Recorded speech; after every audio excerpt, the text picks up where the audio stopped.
here we are. And by here, I mean the mystery. That's what here means in the largest of senses. Mystery calls us forth to be changed in ways we cannot now predict. Mystery calls us forth to bring life and hope to people we serve. The mystery that is our congregation is a 136-year-old story with chapters that took place way before any of us came along, and there are future chapters yet to be written, which we cannot possibly know about in our present. But it is from our present that we must proceed. In the present, we must try to understand, to infuse what is happening right before our eyes with larger imagination and larger meaning.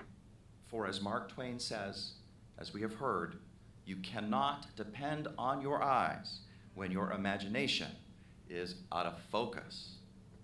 And so we have invoked various images to help us focus. We have invoked the mythical bird known as the phoenix, which periodically dies in fire, but only to be reborn out of that fire into new life. We have invoked the sacred art of the sand mandala, which teaches us about the impermanence of all material creations, but also this, that though material symbols can die, the search for truth itself is forever. Compassion is forever. And now we turn to yet another source of illumination as we try to wrap our minds around what is happening as we live into the mystery. It is not a symbol. It is not sacred art. It is an old, old story of liberation and freedom and what happens next. Long ago, God called the Israelites from out of Egypt.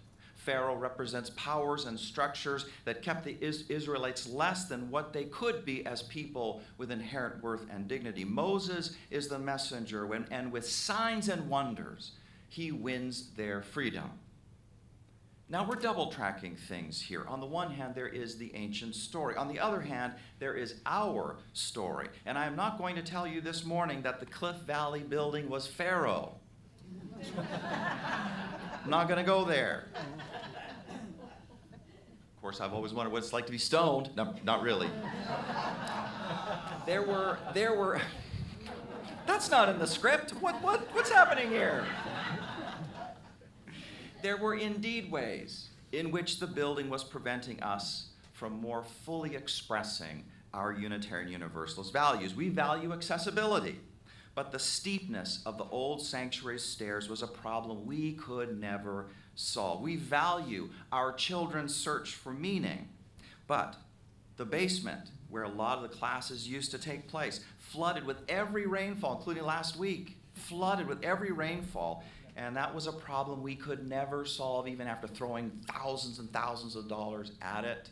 And my understanding is that it started to leak the moment it was built. We could never solve that problem. We value service in the larger world, but with the creation of the I-85 overpass, our building lost its capacity to be a witness to our values in the world. It was rendered invisible and increasingly hard to find. Even so, I say that is not analogous to the real Pharaoh that we had to escape. The real Pharaoh was our ambivalence. As far as I know, since 1981, there have been several serious congregation-authorized investigations into the question of whether and to what degree should the Cliff Valley building, whether and what degree it's working for us or against us. Should we renovate or should we move? A task force was assembled in 1981, another was assembled in 1987, still another in 1993, yet another in 2016. Each was like a runner in a marathon, handing off the baton of the question of what to do with Cliff Valley. Now, I say this and mean no criticism to any individual in particular. I mean only that we have been in the grip of ambivalence for a very long time, and that is a kind of bondage. It is a trap from preventing us to shine more fully, to live the mission of our faith more powerfully in this world. And now Pharaoh is no more. We are on our hopeful way. And we've even had our own kind of signs and wonders. We've even had that. Not plagues, thankfully. Not the parting of the Red Sea, but the initial offer for the Cliff Valley building coming completely out of the blue, and how we were able to negotiate for almost 3 times the market value. No joke. Well in excess of what the 2016 facility study report had predicted. That is a seeming miracle. Then there was the miracle of the vote to sell. 98% of the congregation voting. Yes, I recall. Then the sign and wonder of the location of the permanent property at 2650 North Druid Hills Northeast, a location right smack dab in the middle of our catchment area, and as easy to get to for current friends and members as Cliff Valley was. Then there was the discovery that hidden in all the legal papers was a document from decades ago that exempted us from having to go through the grueling process of meeting with the Atlanta community and getting permission to renovate the existing structure to build something new in the future. Signs and wonders. The Phoenix Project team were jumping up and down on the table when we learned that. If you've ever seen Dave Spearman jumping up and down, boy, you got to see that. Whoa! Signs and wonders. And then this place. We were having a terrible time finding temporary space that we could lease for 6 to 9 or more months. Churches and synagogues were not available. Schools did not want to deal with extended leases of their auditoriums. And even if they did, we're not just about worship. We have tons of programming that require its own special kind of space on Sundays and during the week. Where's that going to happen? Here, a location that is once again at the near center of our catchment area, which is a space that is all-inclusive, social hall and classes over there, worship here, offices here, and all this rented out at half the market value because we're not the usual heavy Monday through Friday tenant. Signs and wonders. Signs and wonders. They go on and on. There is mystery unfolding in our midst. We are truly living into something special. But now we rejoin the Israelites and the part of their story that happens after their liberation while they are wandering in the desert. The vision that they've heard Moses preach is about a land of milk and honey. It is about a nation reborn in strength. But what do you think hunger does to a vision? What do you think wilderness does to a vision when you have lived in an urban environment all your life? Like all people everywhere and all times, the ancient Israelites were trying to meet legitimate needs for survival and safety and meaning. But when hunger tore at them, or fear, their vision, the vision behind what they were doing, it just flew out of their minds. And they quickly turned mean. They were reactive to everything right before their eyes, quick to resentment, quick to rebellion, telling themselves false stories about how good it used to be back in old Egypt. Going so far as to ascribe negative intent to Moses, saying, "Why did you cast us out? Why did you call us out? You just want to kill us." That's what they said to Moses. Now today, using contemporary psychological language, we would describe the ancient Israelites as having succumbed to negative sentiment override. Negative sentiment override. That's when you interpret even the most positive action as a threat. When even the most complimentary statement gets heard as sarcasm or an intended insult. You look great today. What do you want? What? Those are fight words. The old story is warning us. It is warning us when radical change happens, is negative sentiment override the kind of attitude we're going to show up with. Thank you. That's the right answer. What's happening over here? You know, I was talking to UUCA member Tony Stringer the other day, And he said something that was right on target. He said, it's not just that our new permanent space is getting ready for us, but we're getting ready for the new permanent space. Here and now, in temporary space, is an interim time. It is an in the middle of time. It is an in-between time where we get to identify and unlearn some unhealthy habits and learn some better ones. We can use this time in the treehouse to get ready, or we can waste this time and just fall apart. Now, for me, getting ready means a couple things. It means getting ready for social justice action and accountability like we have not seen in many years. Getting ready for renewal in our religious education program for all ages. Getting ready for building relationships in a true neighborhood setting. It has been at least 52 years since that has happened. Getting ready for communicating our messages out to the world in better and more innovative ways. Getting ready for figuring out parking and transportation at the new permanent space so no one has got to worry about that.